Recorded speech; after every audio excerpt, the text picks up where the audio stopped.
Hello, everybody. I'd like to introduce you to Paul Scratchley from Overseas Courier Services, and our subject matter today is e-commerce cross-border trading. Thank you very much for joining us today, Paul. No problem at all, David. Lovely to be here. Really appreciate it. Can you give us an overview of your business and its position in the supply chain cycle, please? Well, Overseas Courier Services has been around a lot longer than most people believe or even think. We were founded in the late 50s as basically a worldwide paperboy, delivering newspapers and publications all over the world for the Japanese expat.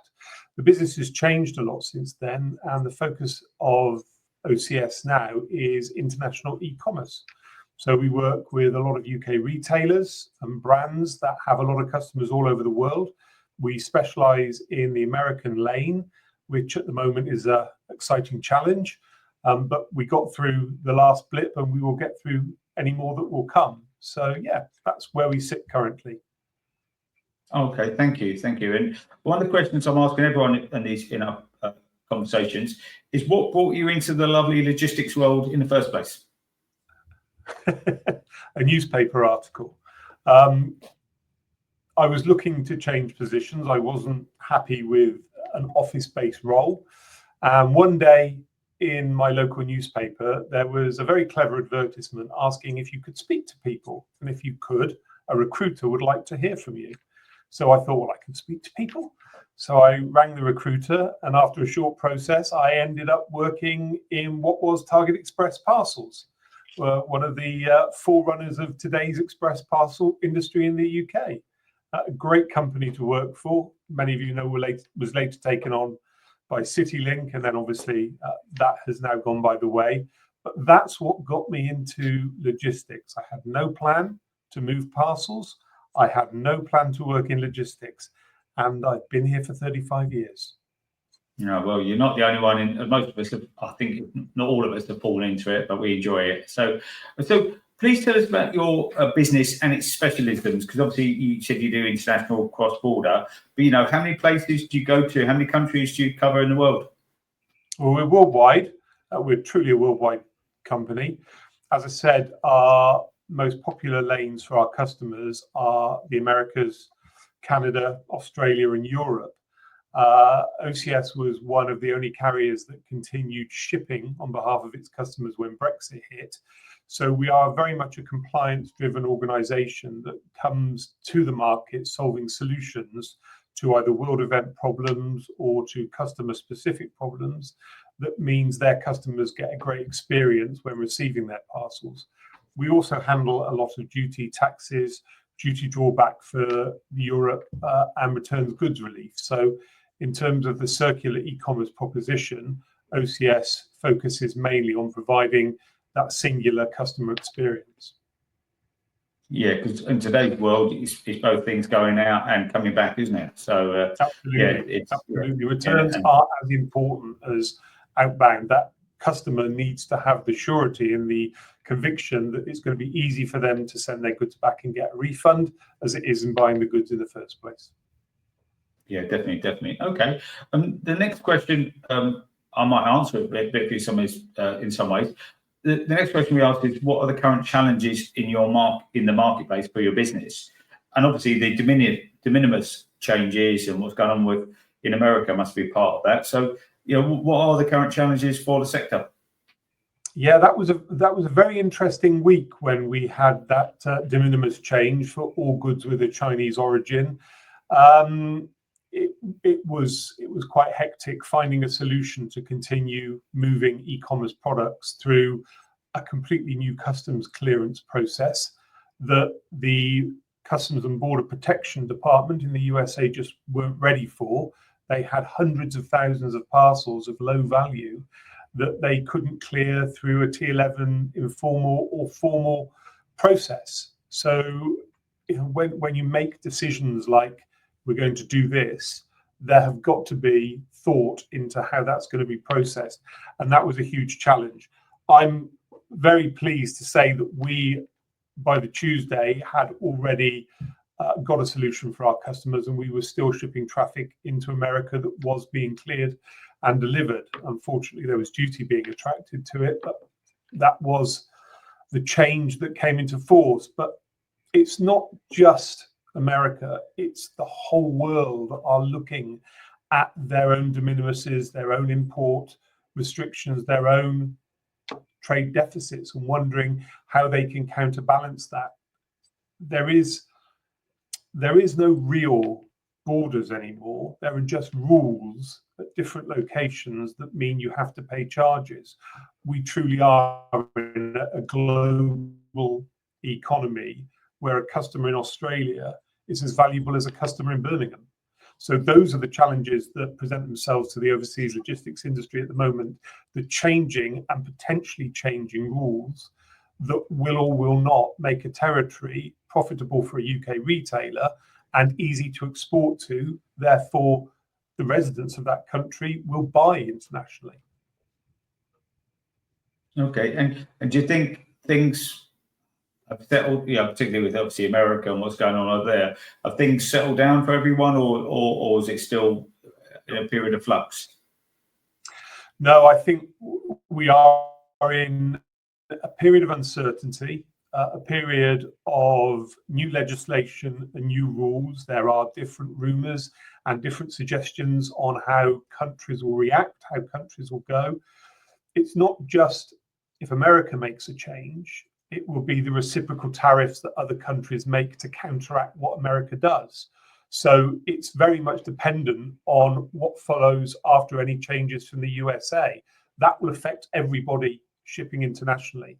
And many customers ask me at the moment, what do you think the outcome is going to be? And I honestly don't know. You cannot tell.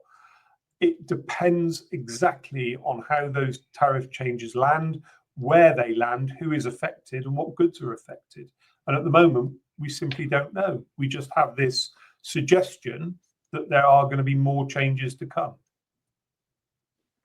Yeah, it must be a test for your business, every business, to be as nimble as possible, but communicate efficiently and effectively to your clients, what the rules are, because you don't want to, you want to get it right for the ultimate customer. So when they purchase something, they know what they're purchasing and what they're paying for. Yeah, it's a real challenge. The next question I'm asking everyone is, what are the biggest opportunities, in the sector you see over the next 3 to 5 years? The global economy, the world, the ability to ship around the world at a cost-effective and carbon-friendly way that exposes every territory and every economy to every business to sell to. I think that's the way that we're going. Local businesses now and international businesses merge together in industrial estates and parks. So there is no differentiation. Your customer lives somewhere on planet Earth. And that's the big opportunity. What are the biggest threats for your sector in the next 3 to 5 years? Certainly global economic conditions, the way that tariffs are being used at the moment as leverage, how they will affect every country and how every country will respond to another country that may impose tariffs on it. And as I said, we just don't know what that looks like at the moment. It could all settle away and we return to a normal status quo, or there could be significant challenges on every country receiving different tariffs from neighbouring and trading countries that we are not aware of at the moment.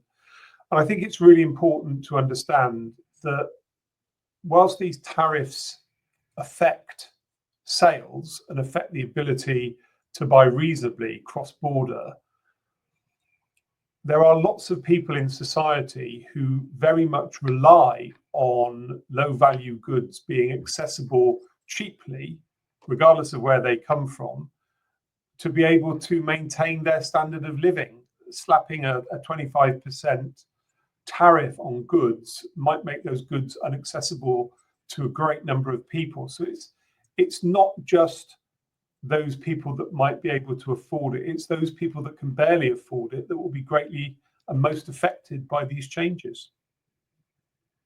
Yeah, it's almost like a ripple effect, isn't it, for changes? The people that they want to affect may be affected first, but there may be, sad or difficult consequences of the back of it, and only probably time will tell us that. That's an interesting perspective there, and thanks for that, Paul. What are people in your sector not talking about that they perhaps should be? I don't think we talk enough about how we can develop our green credentials as an industry. By the virtue of what we do, we are not the greenest, and we are not the most carbon friendly industry on the planet. It's very difficult to be.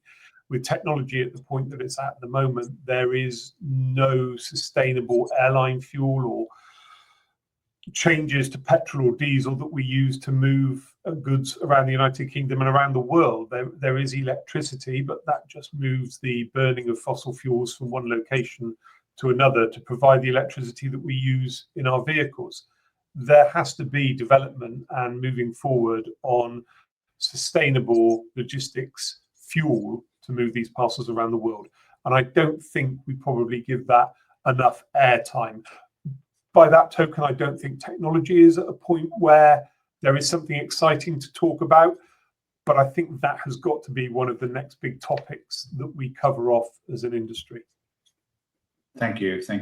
And the next question, which sort of brings into that, how do you see the green transition impacting your sector? Because it's one thing, everyone wants to become more green and do their bit for the country and the world.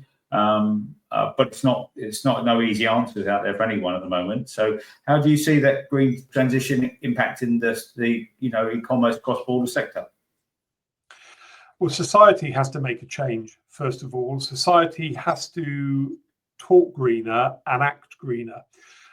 We've run, and I have run myself, some research previously that looks at consumers and looks at what's important to them. And I wanted to get a real understanding of what a consumer thinks is a green delivery. And over again, consumers want it there free, they want it there fast, and they want it there green until you say, would you pay more for a green delivery? And at the point you start asking that question, and at the point you start giving those options to a consumer, they revert back to fast, quick, don't care how it gets here. And that is the same consumer that might then the following day have a conversation about how they can be more environmentally friendly, environmentally green. But at the point of the delivery, all of that seems to go out the window. I just want it here free, and I just want it here quickly. And again, technology isn't at a point yet where there is a sustainable alternative to what we're using at a price point that the consumer wants to pay, or the industry can afford to be sustainable in a profit margin. There just isn't. There is no fuel around. And I suspect people are shouting at me now over the internet saying, yes, there is, it's this, that, and the other. But I think the important point is at a price point that consumers want to pay. So you have to juggle that. We've got to go greener. Consumers are going to have to fund it, but they don't want to fund it, which means there is no investment to go greener, which means you continue in that circle of we have to go greener, but where is this technology? Where is this investment? Where is this alternative fuel solution going to come from? Yeah, you're right. And in a number of the podcasts we've done, that is a challenge because we're all trying to get to where we want to get to, but there's no easy path for anyone, whether you be, the consumer, or the supplier or a partner. It's very challenging. It's a dilemma for everyone at the moment, and probably including the government, for sure. It's a real difficult thing. And if there's a simple solution, we would have found it. And hopefully in the seeds of time, we'll get that done. What developments in the sector have surprised you most in your career so far? Probably the takeoff of e-commerce. When I started in this industry, the slowest service that we used to offer was a before midday B2B service. We didn't sell B2C. I mean, that was left to the catalog companies who would get your order to you within 28 days. Do you remember that? 28 days for your order to arrive. Yeah. If you suggested it now, there'd probably be heresy. But that is the biggest evolution. If you think about the birth of the White Arrows and the home delivery networks, that 28 days came down to 7 days, which was kind of market leading. And that 7 days reduced to a 2 to 3 day delivery. And then next day, Or in the case at the moment, I'm fortunate enough or unfortunate enough, depending on which way you look at it, given the last question, to live near an Amazon fulfillment center. I can order something at 11 o'clock in the morning and it will be at my door at 3 o'clock in the afternoon. That's just absolutely crazy. Who would have thought we would have got to that stage? So e-commerce has been a surprise to me. It's been a lovely surprise because it's enabled me to immerse myself in something that I'm really passionate about and I love doing. But if you think about the changes that we've come through from certainly when you and I were kids to where we are now, it's a massive shift change to deliver something to somebody's door within a few hours of them ordering it. Yeah, absolutely. You're absolutely correct. And the final question I'm asking everyone is, if you could speak to the Prime Minister, then what would you ask them to do to help your business grow and flourish? I suppose the most pressing thing is the reversal of the national insurance changes that were announced in the last budget. This is restrictive for businesses. Even a business the size of ours, the increase is significant. And you have to wear that cost somewhere. You have to put that cost into a reduction in your profit margin, which in this industry is already razor thin, or an increase in your costs, which consumers don't want to pay. So any negative business sentiment that is generated by changes like the national insurance increase is not going to lead to growth. It's not going to lead to people wanting to invest, to people wanting to hire more staff. And at the moment, I have a couple of vacancies that I really want to fill, but I've pared back on that recruitment because I want to see how things pan out, what those costs are really going to be, because I don't want to be in a position where I have to up the costs of this business, up the charges of this business onto our customers, which they're not going to pay. This is already a cost competitive industry. It's brutal in the way that we seem to cut each other's throat for a farthing. For those of you who don't remember a farthing, it was old money.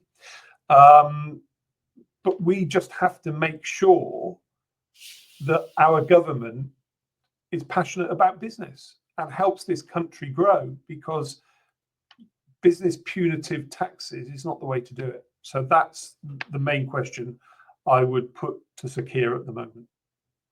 Okay, thank you. I appreciate that. I just want to say thank you again, Paul, for your time today and your excellent overview of your business, Overseas Courier Services, and the sector. And I'm sure our viewers and listeners will enjoy it. Thanks again, Paul. It's been a pleasure. Thanks, Dave.